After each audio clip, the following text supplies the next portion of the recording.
안녕하세요. 네, 안녕하세요. 예. 전 우월간 조선 편집위원 우종창입니다. 예. 안녕하세요. 태극기 시민 이진아 씨입니다. 오늘도 나와주셔서 네, 감사합니다. 감사합니다. 예. 그래서 오늘 있었던, 그러니까 10월 19일 날 오늘 있었던 대통령 재판. 그러니까 대통령께서 일단 재판을 거부하셨습니다. 거부하시고 오늘 첫 재판입니다. 그 재판이 어떻게 진행되었는지 하는 거 하고, 그리고 두 번째는 오늘의 핵심 주제입니다. 태블릿 PC에 얽혀있는 거대한 음모, 그 거대한 음모를 제가 말씀을 드리겠습니다. 이진아 씨 오늘 법정 갔다 오셨죠? 그러니까 저는 예. 대통령 재판은 방청권이 없어서 못 갔고요. 예. 이재용 부회장 재판 갔다가 예. 11시 이영선 행정관 거기 예. 잠깐 거기도 네. 두 분 다 항소심 2심 아닙니까 지금? 네. 근데 이재용 부회장은 어떻습니까? 이재용 부회장님은 예. 여전히 뭐 건강했고 굉장히 어젓해서 보기 굉장히 좋았고 저희가 마음이 좀 편했어요. 예. 그리고 이영선 행정관은 어떻게? 이영선 행정관님은 지난번에 기치료사 건은 아마 그 예. 판사님이 잘 판단하신 것 같아요. 예. 그랬는데 바로 결심을 근데 한다고. 시술인 거죠. 기치료사가 법정에 와가 시술하는 그 장면. 네, 전혀 문제가 없어 보였고요. 그 결심을 내린다고 하니까 호승진이 깜짝 놀라서 못하겠어요. 네. 그러더니 오늘은 또 참여권에 대해서 굉장히 물고 늘어지면서 뭐 위증을 하나 잡으려고 굉장히 노력했는데, 검찰에서 그랬는데 판사님이 적당히 그 네. 판단을 내리셨고 11월 2일 날 네. 선고를 하겠다고 예. 결심을 하겠다고 그렇게 예. 얘기하셨어요. 잘 될 것 같아요. 그렇죠. 지금 항소심은 1심은 워낙 경황이 없이, 그리고 언론의 허위 보도에 인해 가지고 정신없이 흘러갔는데, 항소심에서는 이제 사실관계들이 하나씩 바로 잡히고 있습니다. 그런 분위기고. 네. 판사님 분위기도 좋아서 조금 예. 저희가 기대를 많이 하고 있어요. 예. 그래서 오늘 대통령 재판 같은 경우도 대통령은 오늘 법정에 안 나오셨습니다. 안 나오시고 대신에 법적인 절차는 대통령도 다 밟으셨습니다. 그리고 어저께 10월 18일 날 어저께 불출석 사유서, 내가 건강상 이유로 재판에 못 나가겠다는 것을 서울구치소에서 자필로 서셔가지고 서울구치소장한테 제출하면은 그게 법원으로 갑니다. 그래서 그게 이제 오늘 제출이 됐기 때문에, 그럼 이유 없이 불출석이 아니고 법적인 절차에 따라서 이제 불출석 사유를 밝혔습니다. 그래서 오늘 이제 김세훈 재판장이 오늘 그 이야기를 했습니다. 자, 대통령 재판은 이제 국선 변호인 선임으로 가야 된다. 그러면은 국선 변호인의 경우에 피고인이 3번에 걸쳐가 기피할 수 있습니다. 무조건 받아들이는 게 아니고, 재판부에서 국선 변호인을 선임하면 그 선임 통보서를 피고인한테 보냅니다. 그럼 보고 본인이 이분은 내가 배척하겠다, 기피하겠다 하면은 두 번째 또 갑니다. 여기 3번까지 할 수 있습니다. 그 뭐 판단 기준이 있는 건가요? 아니, 판단 기준은 본인께서, 대통령께서 이제 그건 결정하시는 거예요. 그래가지고 그게 3번 다 이런 변호사를 못하겠다 하면은 재판부에서 그러면은 이제 직권으로 골석 재판이 가능합니다. 근데 지금 대통령 사건하고 최서원 피고인 사건하고 거기에다가 안종범, 뭐 정호성 이런 사건들이 다 연관이 되어 있습니다. 연관이 되어 있다 보니까 일단 오늘 최서원 사건하고 대통령 사건하고 분리됐습니다. 이제 분리가 되고, 대통령 사건은 국선 변호인이 이제 지정이 되고, 그리고 난데 국선 변호인이 이 사건 기록, 10만 쪽이 넘는다는 걸로 되어 있지만은 제가 파악하기로 한 30만 쪽이 넘습니다.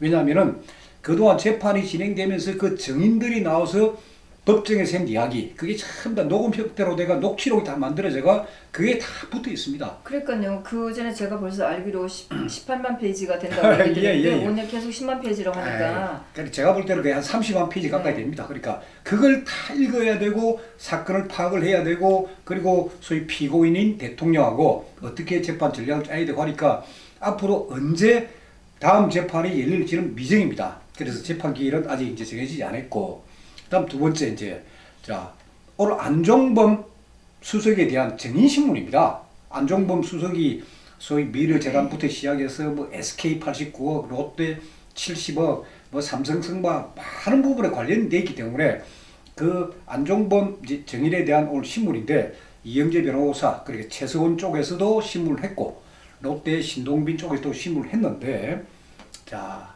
이제 엄청난 법조계 하나의 난이 생기게 됐습니다. 대란이 뭐냐? 최서원 피고인이 2차 구속영장, 그게 11월 19일이면은 만료입니다. 그분도 똑같이 6개월. 그러니까 이미 6개월 동안은 6개월 동안은 구속된 상태에서 재판 받았고 선고가 안 나니까 다시 또 6개월간 구속 기간이 연장이 돼 있고 이게 11월 19일이면은 이게 1년이 되는 거예요? 그렇죠. 이게 끝이 납니다. 그럼 이때까지 11월 19일까지 선고를 못 하면은 결국은 3차 구속 영장을 청구를 하든지 아니면 그 전에 선고를 해야 되는데 이게 쉽지가 않습니다. 그래서 오늘 이제 김세윤 재판장이 빠른 재판 진행을 위해 가지고 현재 최소한 피고인의 경우에 증인이 남아있는 증인이 69명입니다. 아직 69명이 남아있어요. 증인 신문이.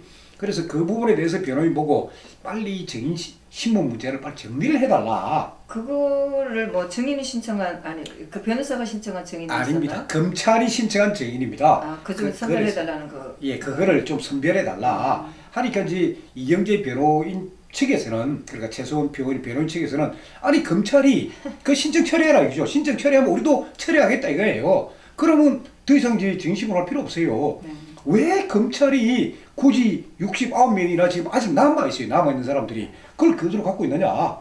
그래서 오늘 이경재 변호사께서 표현하신 말 중에 하나가 참 서류의 바다 속에 피고인들을 내몰고 있다 이거예요. 서류의 바다. 엄청난 이 서류의 바다 속에. 제가 봤을 때는 검찰들이 굉장히 쇼를 하고 있는 것 같아요. 예. 굉장히 잘난 척 하는 것 같아요. 그러니까 최소한 피고인뿐만 아니고 11월 19일이 되면은 안종범, 정호성 피고인도 2차 구속영장 만기입니다. 그때가. 그러면은 안종범, 정호성 피고인도 소위 말해가 그때까지 선고가 내리지 않으면 3차 구속영장이 청구가 돼야 됩니다. 이런 지금 법조 대란 이게 지금 앞으로 일어날 가능성이 있는 거예요. 그러니까 재판부도 지금 초조하고 어떻게 해야 될지 빨리 재판을 끝내야 되고 그렇다고 또 3차 구속영장 이것도 청구한 거 발부하면은 그것도 모양이 아주 우습고 지금 이제 재판이 지금 이런 상태로 가고 있는데 자 김세윤 재판장 서울중앙지방법원 형사 22부 김세윤 재판장이 갖고 있는 사건이 뭐냐 대통령 사건, 최소한 피고인 사건, 안종범 사건, 정호성 사건, 차은택 사건, 김종, 문체부시장 김종 사건, 장시호 사건, 그게 송성각 사건, 이 8가지. 이 사건의 핵심들을 다 지금 김세윤 재판장이 갖고 계십니다. 결국은 다 못할 거잖아요. 아니죠. 다 해야죠, 이제. 그 빨리 하면 됩니다. 되는데 이제 예를 들어가지고 김종 차관에 대해 가지고 어떤 선고를 할 때, 그러면 선고 이유가 쭉 나올 거 아닙니까? 근데 그 내용이 대통령하고 상당 부분이 중복이 됩니다. 근데 요 선고 내용에 따라가 대통령은 이미 이거 무죄다 하는 게 그 전에 넣을 수도 있는 거예요.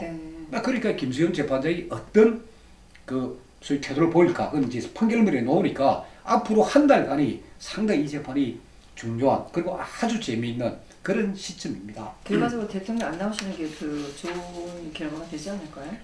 아니 근데 좋은 결과 나쁜 결과를 떠나가지고 그러니까 대통령께서는 어쨌거나 그동안에 법치주의를 지키기 위해 가지고 자 검찰 조사 받았습니다. 검찰 조사 받을 때 특검 조사하라고 같이 다 했기 때문에 특검은 그때 끝났으니까 안 했고 검찰 조사 받아가 구속된 겁니다. 검찰 조사 안 받았다 그건 말도 안 되는 이야기예요.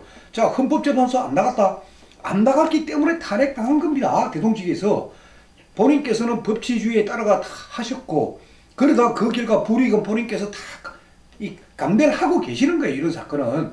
그런데 지금 종편이나 일부 언론에서 보면은 뭐 대통령 측에서 재판을 지연하고 말이지 뭐 그동안 뭐 반성도 안 하고 뭐저 하는데 이건 참 아주 잘못된 이야기입니다.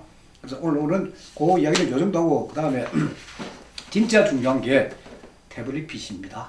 이 태블릿 PC가 소위 말해가 탄핵의 도화선이고 이번 소위 국정농단 사건. 그러니까 저는 이게 최순실 국정농단 사건이 아니고 저는 다른 사람이에요.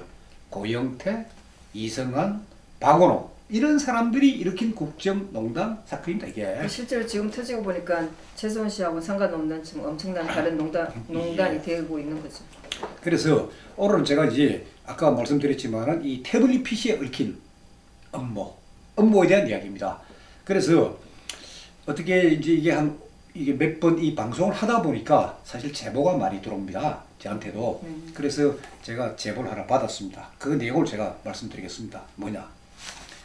JTBC가 태블릿 PC 보도를 하기 2주 전에 홍석현 회장이 손석희 대표에게 태블릿 PC 관련 정보와 자료를 주었고 홍석현 회장은 이 사실을 중앙일보 국장단과 경영진에 자랑스럽게 말했다 하는 제보입니다. 자, 그 홍석현 회장은 어떤 이유로 손석희 사장한테 그 태블릿 PC를 그 자료와 정보를 주게 됐나요? 그렇죠. 그거를 제가 이제 차근차근 말씀을 드리는데 일단 자 이게 만약에 그러니까 홍석현 회장이 태블릿 PC가 이게 탄핵의 주범이고 하는 이 태블릿 PC가 진짜 사실이고 아주 이게 결정적인 증거라면은 이거는 손석희 대표한테 준 거 아주 잘한 행위예요. 아주 잘했는데 이게 결국은 최순실하고는 전혀 관계없는 그런 태블릿 PC고 이 속에 들어있는 자료들 이 자료들도 소위 말해가지고 JTBC 보도하고 완전히 다르고 따라서 이건 뭐냐 홍석현 회장하고 손석희 대표가 나름대로 소위 공모라는 표현을 제가 쓰겠습니다. 공모해서 대통령을 탄핵으로 몰고 왔다 하는 이런 제보입니다. 그래서 제보자는 제가 누군지도 알고 나름대로 이 제보 내용이 시간과 장소와 아주 구체적입니다. 구체적으로 다 돼 있는데 아직은 저도 지금 이 문제를 취재 중에 있습니다. 취재 중에 있기 때문에 일단은 제가 제보 내용을 이야기를 하면서 그러면 태블릿 PC 이 JTBC 보도가 왜 사실이 아닐까 하는 거는 제가 어떤 이야기를 하는 것보다도 월간조선 11월호 어제 나왔습니다. 어제 나온 월간조선 11월호에 아주 자세히 나와 있습니다. 그래서 월간조선의 문갑식 편집장 그리고 최우석이라는 젊은 기자 두 사람이 검찰에서 재판부에 제공한 이 포렌식 분석 보고서 700페이지짜리 이거를 완전히 분석했습니다. 분석을 해가지고 자 JTBC의 그 보도 내용하고 분석 자료 이걸 비교를 한 겁니다. 이걸 쫙 비교를 하다 보니까 이건 잘못됐다. 이 보도가 잘못됐다 하는 거를 26가지를 찾아낸 겁니다. 그러니까 이 월간조선 이 보도가 아주 과학적으로 입체적으로 태블릿 PC에 대한 JTBC 보도가 소위 허위 사실이라는 그걸 아주 과학적으로 쭉 이야기해놨습니다. 자 설명하는데 저도 그 기사를 보고 깜짝 놀랐어요. 야 참 이제는 참 젊은 기자들이 이런 걸 제대로 쓰고 있구나. 그러면 이 월간조선 보도에 보면은 그 손석희 앵커뿐만 아니고 이 태블릿 PC 보도에 관여했던 JTBC 기자들 이름도 다 공개했습니다. 김태영 기자, 심수미 기자, 서복현 기자 이름 이거 다 나옵니다. 월간조선 보도에. 자 그러면은 손석희 회장은 홍석현 회장은 손석희한테 줄 때 뭔가 생각을 하고 벌써 계획을 하고 줬다는 얘기가 되는 건가요? 계획을 하고 줬는데 그럼 일단은 제가 월간조선 보도 내용부터 조금 말씀드리고 그걸 말씀드리겠습니다. 그러면 월간조선 보도 내용 28가지 사실과 다른 부분을 제가 다 설명을 못 드리는데 한 4가지만 일단 드리겠습니다. 자, 이 태블릿 PC 속에 검찰이 포렌식을 해보니까 문서 파일이 272건이 있습니다. 네. 272건이 있는데 JTBC가 뭐라고 보도하냐? 해당 문건이 작성된 PC의 아이디가 유연이다. 유연. 네, 유연은 누구예요? 정유라. 최순실의 딸 정유라의 개명된 이름이 유연입니다. 자, 유연이기 때문에 최소원이가 섰다. 이런 주장을 합니다. 근데 처음에는 그렇게 보도를 하다가 나중에 JTBC 보도가 바뀝니다. 아, 그게 태블릿 아이들은 유연이가 아니고 연이다. 그러니까 유연, 그걸 연이다. 근데 일부 유연이가 있다. 이런 식으로 구태를 살짝 합니다. 그러나 월간조선에서 바로 아니 유연이라고 한 게 어디 있느냐 아이디가 네. 없는 것도 갖고 내가 왜 그런 보도하느냐 하는데 그러면은 이 포렌식 분석 보고서에 연이가 나옵니다. 연이. 그럼 이 연이가 누구냐? 궁금할 거 아닙니까? 그래서 이 연이란 존재가 드러났습니다. 연이가 누구냐? 그는 이 태블릿 PC를 개통했고 이 태블릿 PC 요금을 계속 내고 있던 김한수 행정관이 법정에 정은대에 섰습니다. 정은대에 섰을 때 노태우 변호사가 묻습니다. 한 90여 가지를 쫙 묻는데 그 중에 하나 질문이 그거예요. 이 태블릿 PC 속에 연이가 누구냐? 그러니까 김한수 행정관이 바로 연이는 이병헌의 딸 이연을 말합니다. 라고 이야기를 합니다. 그럼 이병헌은 제가 여러 번 말씀드렸지만은 최순실의 제일 큰 언니 최순영 씨의 아들입니다. 그리고 이병헌과 김한수는 서울 상문고등학교 동기동창으로서 아주 가까운 사이입니다. 그러니까 결국 이게 연이 이병헌의 딸 이름이 나와 있다는 거는 이거는 김한수하고 이병헌이가 이거 주고받은 거지 최순실하고 관계없는 거고, 아니 연이를 소위 JTBC는 유연으로 조작해가, 그래서 유연이니까 이거는 최순실 딸 정유연이고 그래서 최순실 거다. 그러니까 처음부터 그러면 최순실을 염두에 두고 그렇게 했다는 의도적으로 몰아갔죠. 의도적으로. 사실가 아닌 것 같고, 그것을 월간조선이 일단 딱 그런 증거를 하나 딱 지적을 하고, 그리고 이제 두 번째 딱 지적한 게 뭐냐, 태블릿 PC 속에 카카오톡의 대화명, 거기 대화명 보면 선생님 탁 나옵니다. 야, 선생님이니까 정호성 비서관 또 최순실 씨를 선생님이라 부르고 하니까 이게 선생님은 최순실이다 하는데, 월간조선은 이번 11호로에서 이 선생님은 김한수 행정관이다 하는 걸 바로 딱 밝혔습니다. 이게. 누가 김한수 씨를 부를 때 그렇게 선생님을 부른다는 거예요? 아니, 선생님은 옛날에 이제 보면은 정호성 비서관이 네. 최순실을 부를 때 이제 선생님이라 불렀다 하는 걸 연상시키면서 JTBC가 이제 여기 선생님은 최순실이다 이래서 최순실 것이다 했는데, 월간조선에서는 그 선생님은 김한수 행정관의 카카오톡 대화방에 자기 아이디다 이거예요. 그걸 오늘 밝혀냈고, 그 다음에 참 중요한 건 뭐예요? 그거예요. 드레스덴이에요.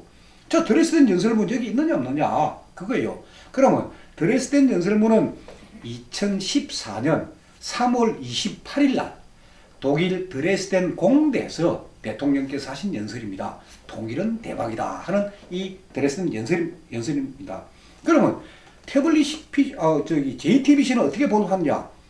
이게 드레스덴 연설이 3월 28일 있었고, 이 태블릿 PC 속에 이름도 없는 파일인데, 이 파일이 2014년 3월 27일 오후 7시 20분에 생성, 그러니까 이 태블릿 PC에 입력된 HWP 문서 파일이 있습니다. 이게 드레스덴이다.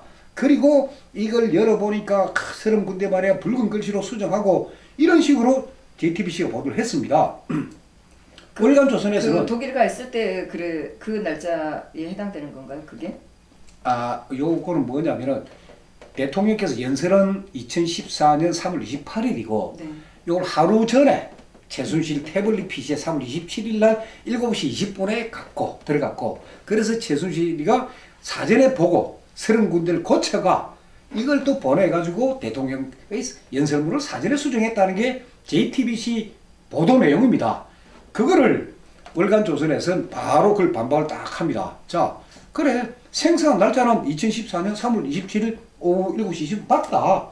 그런데 이 파일, 이른바 드레스덴 연설문이라고 추정되는 3월 27일 그 날짜에 파일이 7개가 있습니다. 이 파일을 열람한 시간, 그럼 최순실이가 바닥하면 3월 27일 오후 7시 20분에 돌아서면 7시 40분이든 8시든 그때 봐야 될 거 아닙니까?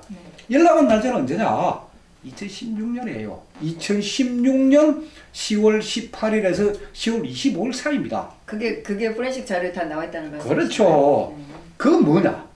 결국 이 드레스덴 연설문은 최순실이가 본 게 아니고 JTBC 그 삽입했다는 삽입을 그거는 저도 단정을 못 짓는데 2016년 그러니까 10월 18일 날이 소위 JTBC가 이걸 입수한 날입니다. 입수해가 열어본 날입니다. 처음에 전월켜가 열린 날입니다. 그러니까 10월 18일에서 10월 25일 사이에 이 드레스덴 연설문으로 추정되는 문서 파일 HWP 파일이 열린 거예요. 그러면 수정은 누가 했어요? 열람은 누가 했어요? JTBC가 한 거예요. 최순실이 아닙니다. 이걸 월간조선이 밝힌 거예요. 이번 기사에서. 자, 그리고 여기 또 문서 파일이 월간조선에 따르면 이 포렌식 보고서의 문서 파일은 272개입니다. 이 중에서 정상적인 게 147개, 그리고 삭제된 게 13개, 내용을 알 수 없는 게 112개입니다. 이래가 포렌식 자료에서 그렇다는 말씀이세요? 그렇죠. 이게 포렌식 자료에. 그러면 삭제됐다는 건 누군가 손을 댔다는... 아니요. 삭제는 포렌식 자료의 강점은 뭐냐면은 삭제된 파일을 복구하는 게 포렌식이에요. 네. 그러니까 누군가 삭제했는 그거는 이제 흔적 다 드러나니까 그것까지도 다 이제 분석을 해야 되니까 해야 되는데, 자, 그럼 문서 파일이 272개고 삭제된 그 내용을 알 수 없는 게 한 112개나 되는데, 아니 JTBC 보도 내용은 뭡니까? 이 태블릿 PC 속에 청와대 문건 200여 건이 들어있다는 거예요. 이건 뭐예요? 이건 사실 완전히 허위사실이죠. 이런 내용, 그것을 소위 월간 조서리 이번 11월 호에 아주 자세히, 그러니까 거의 200장 원고지 한 150장 분량으로 그걸 쫙 보도를 해놨습니다. 28가지의 의혹입니다. 의혹. 자, 그럼 아까 제가 말씀드렸다시피 홍석현 회장이 태블릿 PC 보도 2주 전에, 그럼 언제냐? 보도가 된 게 10월 24일입니다. 2016년. 2주 전이면은 2014년 10월 10일입니다. 그때는 JTBC가 소위 말해가 이 태블릿 PC 입수하기 전입니다. 그럼 10월 10일에 이미 다 알았다는 거예요. 그리고 이거를 소위 말해가 들고 와가지고 이제 이걸 들고 와가 이제 열어봤다는 이야기인데, 그러면 태블릿 PC 보도하기 전에, 입수도 하기 전에 소위 말해가 홍석현 회장은 이런 내용을 다 알고 있었고 이걸 손석희한테 다 넘겨줬다는 겁니다. 자, 아까 질문하셨죠. 그럼 왜 홍석현 회장은 이걸 왜 손석희한테 줘가지고 했느냐? 그러면 홍석현 회장은 손석희를 뭘 믿고 어떤 생각을 하고 그렇게 할 수가 있었을까요? 일단 손석희라는 사람은 JTBC 대표면서 대한민국의 아주 유명 앵커입니다. 손석희의 말은 그래도 대한민국에 먹힙니다. 그래서 결국은 홍석현 회장은 손석희 대표를 통해 가지고 자기의 의도, 그럼 홍석현 회장의 의도는 뭐냐? 대통령입니다. 자, 그러면 이 태블릿 PC 보도를 전후한 이 시점, 탄핵 전국에서 홍석현이라는 사람이 어떤 행동을 했는지를 제가 한번 설명을 해드리겠습니다.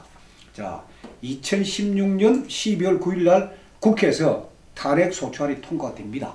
그러면서 이게 이제 헌법재판소로 넘어갑니다. 이게. 그럼 헌법재판소에서 이제 대통령 파면 여부 이제 막 심리 중입니다. 2017년 1월 13일입니다. 그때 홍석현 회장이 리셋 코리아라는 단체를 출범합니다. 이건 다 보도가 됐습니다. 리셋, 컴퓨터를 다시 켠다, 대한민국을 재부팅한다. 이게 홍석현 회장의 싱크탱크입니다. 이게 1월 13일 날 이게 나옵니다. 그리고 난 뒤에 홍석현 회장이 미국으로 갑니다. 왜 가느냐? 트럼프 미국 대통령을 만나러 갑니다. 자, 2017년 1월 무렵에는 뭡니까? 누가 대선 후보가 될지 모르는 상황에 홍석현 회장은 트럼프를 만나 악수하면은 엄청난 이벤트 아닙니까? 대선 후보로서는 확실하게 자리 매입하지 않습니까? 자, 아주 구체적으로 날짜가 나옵니다. 2017년 1월 24일 오후 1시에 홍석현 회장과 3명이 뉴욕 트럼프 타워에서 소위 트럼프 대통령을 만나기로 약속되어 있었습니다. 네, 그런데 그날 마침 뉴욕에 엄청난 눈이 왔습니다. 눈이 와가지고 결국 못 만났습니다. 이때 홍석현 회장을 따라간 한 사람이 이방석 목사라는 사람이고, 또 한 사람은 윤영각 삼성 KPMG 회장입니다. 이 윤영각 회장은 누구냐? 박태준 포스코 회장, 포스코 설립자 사입니다. 이 세 명이 갔는데 결국 못 만납니다. 자, 그러니까 홍석현 회장이 2차 면담 시도합니다. 트럼프하고. 그게 2월 21일입니다. 2월 21일. 그러면은 그 며칠 전에 2월 17일 날 이재용 부회장은 이제 구속됐습니다. 그때 2차 면담하기 위해서 면담 이 사유를 내야 될 거 아닙니까? 네. 레터, 그리고 편지를. 거기에 뭐라고 쓰느냐? 아, 나는 삼성전자하고 친척 관계다. 그래서 삼성전자하고 해가 한국 몇 개 기업들 미국에 50억 달러를 투자하겠다. 그러면은 일자리 3만 개를 창출할 수 있다. 그래서 나를 만나게 해달라. 그러니까 그 기사는 제가 잠깐 읽은 적이 있는데요.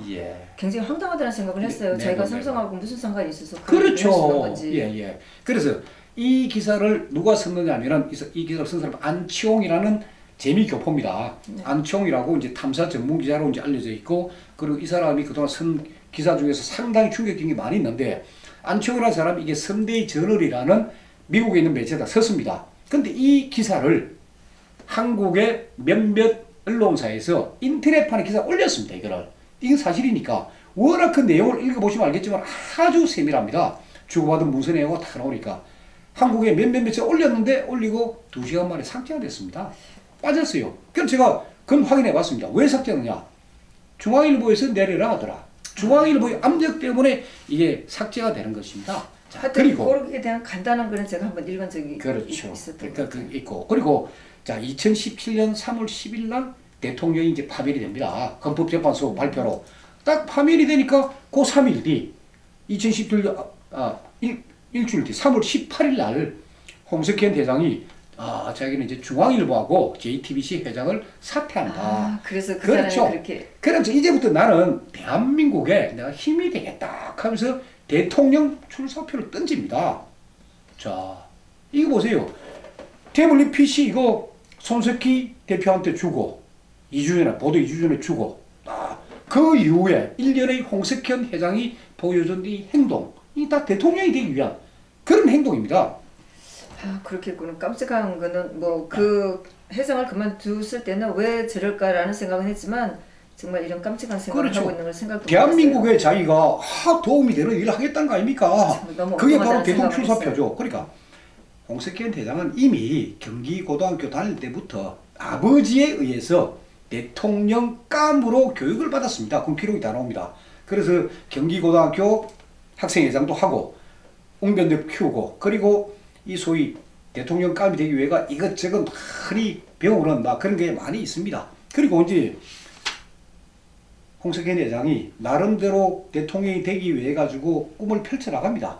그래서 이제 2002년 대선 끝나고 그때는 노무현 지지해 가지고 아니 주미대사 언론사 사장이 주미대사를 합니다. 2006년도에 뭐 잠시 하다가 그만두지 마라. 그 다음에 유엔 사무총장이 출마하겠다. 그 발표까지 합니다. 나름대로 대통령이 되기 위해서 딱 초선하지 깔았던 사람입니다. 홍진기라 사람은. 그러면서 종편 JTBC가 딱 흐가 떨어지니까 제일 먼저 한 게 뭐냐. 손석희를 데려와야 된다. 손석희를 데려와야 커진다. 그래서 홍석현 회장 그 책에 이런 내용이 봅니다. 손석희 대표를 모시기 위해서 삼고초려했다. 소위 삼국지에 유비가 제갈공명을 모시기 위해서 3번 찾아갔듯이 자기도 그렇게 손석희 대표를 모셔왔다. 저는 뭐 그 사람 언론으로만 생각했고 잠깐 뭐 준비 대사 했다는 것도 했는지 안 했는지 그래도 모를 정도로 했는데 정말 엄청난 준비를 하고 있었나요? 그리고 이제 방금 제가 한 이 제보 내용, 이 제보자 신원 때문에 제가 자세히 밝히지 않았지만은 그럼 이 제보 내용을 확인해야 될 거 아닙니까? 저도 그냥 제보 이렇게 할 수는 없고 그래서 이 제보 내용을 제가 받고 난 뒤에 중앙일보 교환으로 제가 전화를 했습니다. 전화를 해가 제 이름 밝히고 연락처 밝히고 홍석현 회장하고 내 인터뷰하고 싶다. 하루 의사를 내가 그 이야기를 했습니다. 그렇게 기본적으로 검증을 해보셨던 거예요? 그러니까 확인해야죠. 저도 홍석현 회장의 말을 들어야죠. 네. 그 사람 말을 안 듣고 기사 쓸 수 없으니까. 홍석현 회장은 지난번에 그 JTBC 그만두고 지금 자유인이 아닌가요? 자유인이죠. 말은 자유인인데 연락할 길은 저도 연락할 길을 네. 모르니까 연락할 길은 결국은 중앙일보밖에 없으니까 중앙일보에다 제가 신문 밝히고 용건을 이야기를 했죠. 네. 하니까 거기서 중앙일보에서 좀 전에 연락이 왔습니다. 기자가. 오늘 연락해보시고 연락 받으신 거예요?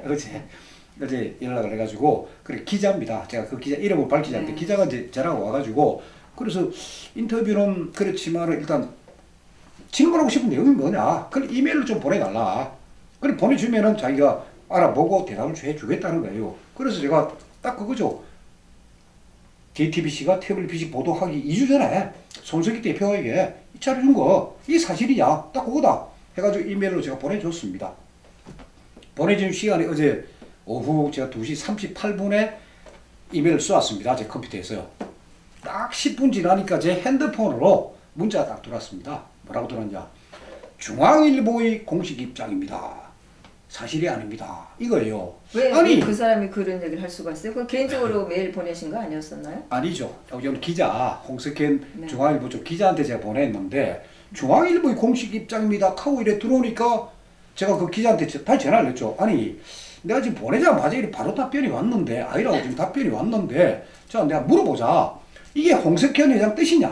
당신이 홍석현 회장한테 물어보고 답변을 보낸 거냐? 아니면 그냥 조작해서 보낸 거냐? 하니까 그것까지는 자기가 모르겠고 자기는 다만 중앙일보 내에 뭐 홍석현 회장을 이 나름대로 뭐랄까요 이거 뭐 커뮤니케이션 관련하는 그런 팀이 있다. 그래 쉽게 말하면 비서실 같은 팀이 있다. 그 팀에서 이렇게 보내라고 해서 자기는 보내줬을 따름입니다 하더라고요. 분위기 말씀 전체적으로 지금 그 중앙일보에서는 뭔가 내용을 알고 있다는 뜻이죠. 아니 뭐 그까지를 떠나가지고 그러니까 저도 일단 그러니까 기자로서는 당연히 확인을 위해서 질문을 던져야 되고 그럼 대답이 와야 되는데 그 대답을 보니까 뭐 딱 10분 만에 이메일 탁 쏘지 10분 만에 바로 탁 날라오게 알겠다. 그래서 제가 지금 취재를 하고 있습니다. 이 부분은 계속 취재를 하고 있고 지금 또 젊은 기자들이 이 부분을 취재를 하고 있습니다.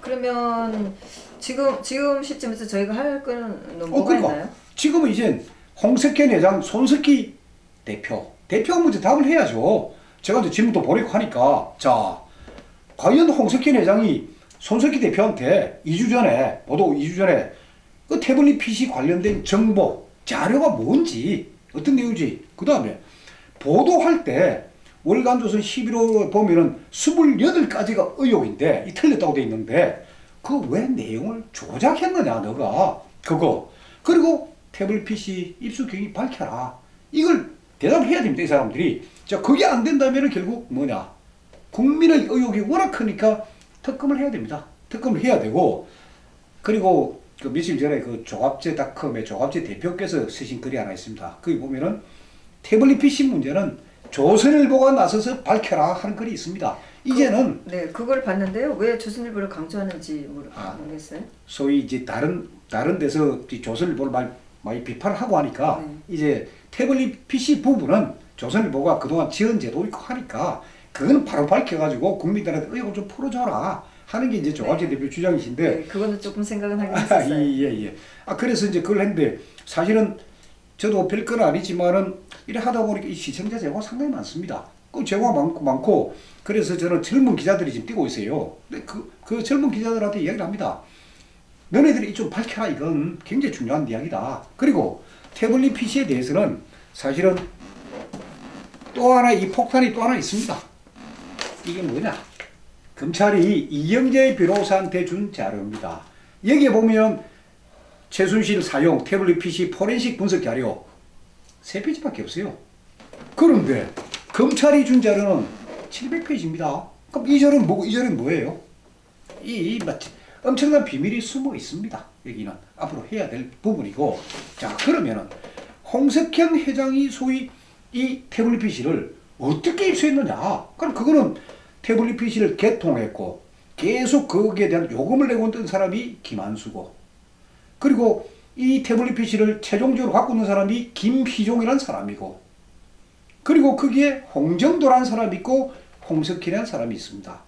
이 네 사람의 공통적인 분모가 있습니다. 그래서 뭐 얘기를 들으면 들을수록 굉장히 어려웠고 많은 사람들 나오기 때문에 이거 뭐 추리를 따라가기는 굉장히 막 힘들 것 같은 생각이 들어요. 그래서 그 부분은 제가 다음 시간에 요 네 사람의 업무 그러니까 일단은 홍석현 회장이 손석희 대표한테 사전에 줬다는 그 이야기는 드리고 이 네 사람의 관계를 제가 말씀드릴 거고 그럼 아버님과 아들이 뭐 그런 뭐 아주 재미난 이야기 많이 있습니다. 그 말씀을 드리고 제가 오늘 이 시간을 통해서 그 한 두 가지만 제가 말씀드릴 게 있어서 이제 하는데 하나는 뭐냐면은 많은 분들이 저한테 이제 헌법재판관 상대로 하는 민형사 소송이 어떻게 되고 있느냐 하는 그건데 일단 민사 소송은 제가 그동안 대통령 재판에 아주 쫓기다 보니까 이 그 기록을 하나 못 쓴 게 있는데 다음 주에 재판 기일을 지정해 달라는 신청서를 법원에 낼 겁니다. 그러면 한 20일 내지 30일 안에 재판 날짜가 잡힙니다. 그러니까 민사소송은 앞으로 한 달 후 전에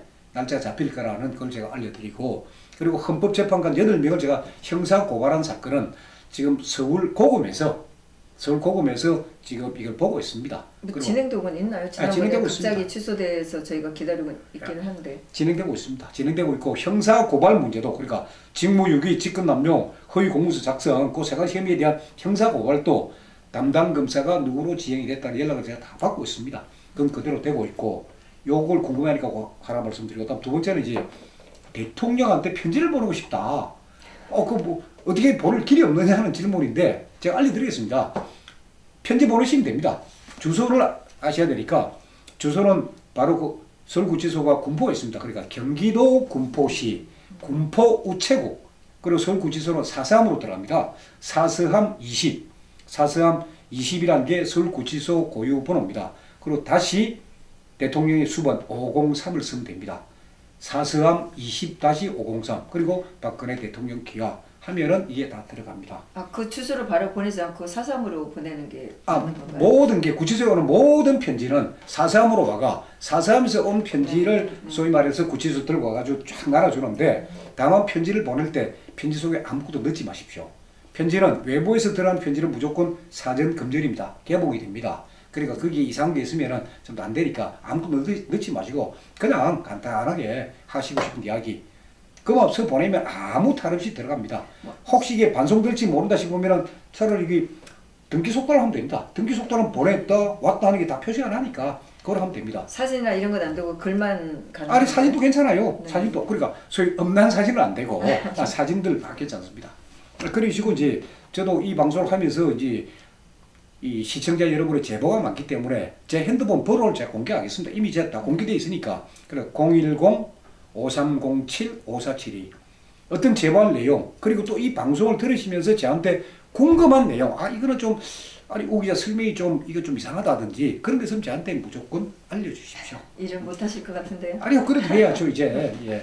그래서 이 4명 소위 김한수, 김희종, 홍정도, 홍석현 관계는 제가 다음 시간에 말씀드리고 그 다음부터는 이 사건의 폭로 동기입니다. 이 사건의 폭로 동기 왜 고영태가 이 허위사를 폭로했고 이성환이가 왜 허위사를 폭로했고 좀 돈입니다. 박원호 폭로 동기 돈이고 그래서 폭로 동기부터 시작해서 이 사건 수사 그러면서 이 사건의 쟁점들을 제가 다음부터는 쫙 설명해 드리겠습니다. 아이고 오늘 고생 많으셨습니다. 네, 재밌게 들었습니다. 감사합니다.